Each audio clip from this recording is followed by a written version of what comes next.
Did you know that there are more than 10,000 different varieties of tomatoes? I'm Kid Reporter Thomas here in the Forsyth Family Farms tomato fields with farmer Sarah to find out some things about these amazing vegetables.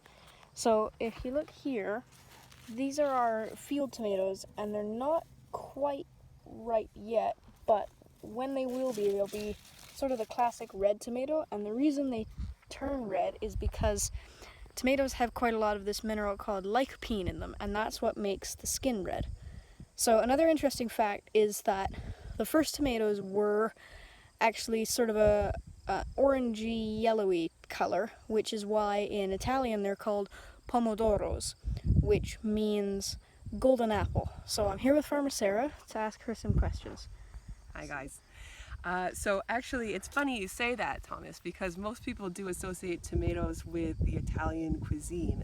But tomatoes, the plant is actually native to the Americas here, I think South America. So before colonization, a few hundred years ago, Italy didn't even have tomatoes. Imagine what they were cooking before that.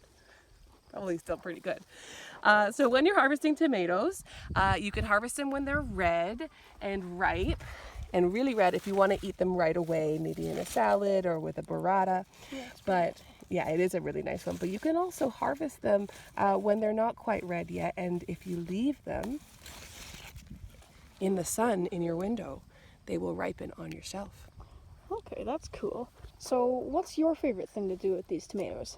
Well, as I mentioned, I love eating them sliced up with a burrata. It's an amazing Italian cheese that's really soft and silky, and I slice them up with that and some basil and balsamic reduction and crusty bread if I have some. Well, that does sound good. Okay, thank you very much. I'm Kid Reporter Thomas. This has been Farm Food Facts, and I'd like to ask you, what do you do with your tomatoes?